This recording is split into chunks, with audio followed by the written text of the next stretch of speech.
So, first steps into some creative typography. You might have some ideas. You might just want to use the brush tool. B for brush. Oh, it's because I'm on QuickTime. B for brush, and you can write your letters. All right. And you can change that. You can change the colours, the thickness, the effect, different things like that, because it's just a brush stroke. Okay? So you could do that and customise it in whatever way you want. If you want to, you can do like thicker versions and that kind of stuff. It probably looks a bit too handmade for this quite serious publication. Yeah? So rather than that, I'm just going to select all with the Command A and delete. I'm going to draw some text. Spark. And I'm going to make sure that that is centered. I'm going to make sure it's very big. I want it bigger still, so I'm going to change it in the box. I'm going to make sure this is a bold sans serif font. And what do I fancy? That looks interesting. Well, it's not interesting. It looks kind of plain, but I mean, I can do something with it. Okay. So, do you want to do that? Just write the word spark in Illustrator. I will. I'll come over. I don't know if I need to pause this because this is going to be the longest recording, but My password isn't working. let's try calling IT and see if you like time. Is it wobbling? And that's all it's doing once you've tried it. So don't try it again, and I'll let's give them a message.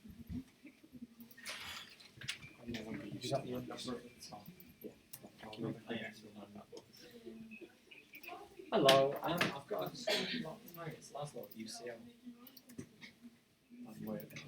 Yeah, you're okay. So, is there any chance we could get a student unlocked, please? Just because we're in the middle of a demo, and yeah, rather than, I know you said in the past about the waiting for it. Yeah, thank you.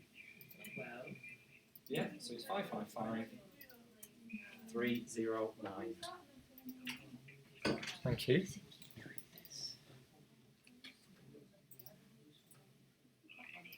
Brilliant. Yeah, cheers. Thanks for that. Thanks a lot. Bye. Alright. So, do you want to try that? And see if it lets you back in. So hopefully, yeah, everyone's got an A4 document, you've wrote the word spark in it, and you picked a nice font, whatever you fancy. You do not have to do a big, bold, sans serif font if you don't want to, but that's what I'm suggesting, just for this first little bit. You want to do that? Make sure you've got your blank document with spark in it. Yeah, I can see that on screens. And oh yeah, you said help. Yeah, sorry. Yeah, what's up? My mouse just broken on the screen. It's got everything else except the screen. And hers won't go 5 minutes without trying to screen itself. It's like with everything but Illustrator. It won't go with the screen.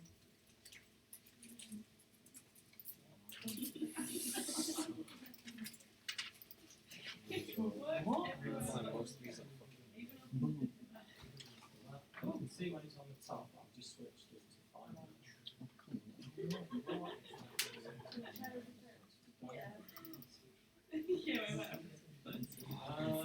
Other than restarting the machine, I'll try another. It will go 5 minutes before. I'll just Twice. Right. This is a winner right here. Again, try another machine, sure.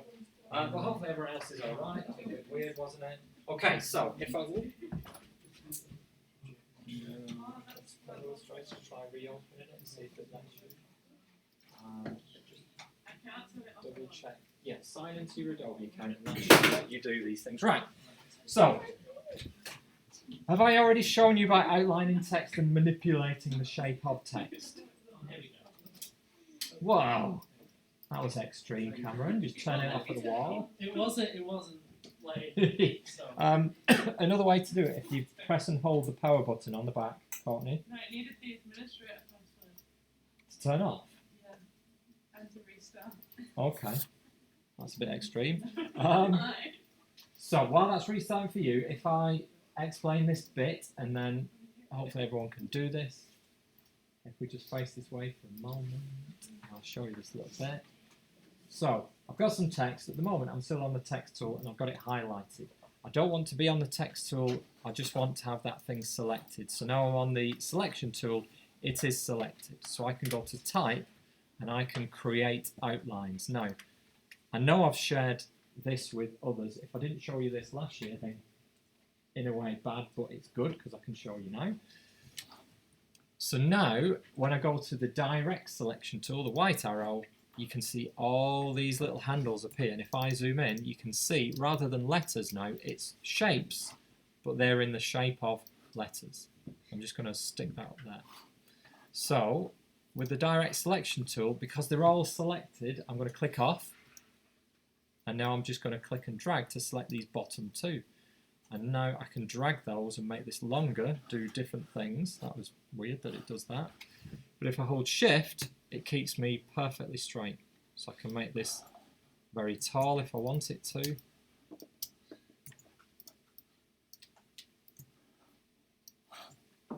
And I can do other things, playing around with the proportions of these things.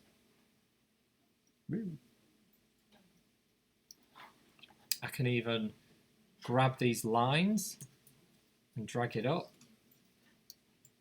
if I want to do something with those, or I can select those inside shapes, those counters or eyes as they're called, and get rid of them.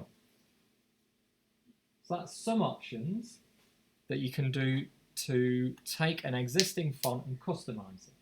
And you can see that A isn't particularly nice because I just dragged them and it's not quite what I want, so maybe I need to just try and equal that a little bit. Still doesn't look very nice, but it's better. Alright, maybe the cleverer way to do it would be select the point and nudge it. So that was 5. Did we count 5 altogether then? 1, 2, 3, 4, 5. So I've got that. But then when you select the letters, you can see these white things appear. Because I'm on the direct selection, I can do these one at a time. So if I click on one of those things, it will just curve that one. Ooh, that's kind of nice. I'm interested. Yeah. Or if I just select the whole thing, when I drag on one of them, it does it more uniformly, as in across the whole letter. But if you just click on one and select that one, you can curve that one. I think there's something in it there. Could be something, maybe, I don't know. Got the beginnings of something. But look, it's customizing it, isn't it? And I'm making it my own. It's still quite smart. It's still quite suitable for an academic journal, but I'm being creative with it. So that's a couple of little things you can do. I'll give you a minute or two to play around with that, but then I'm going to show you, just because I think it might be interesting, might be applicable, some 3D effects. And we'll see if that becomes anything interesting that we can do with our text on the cover.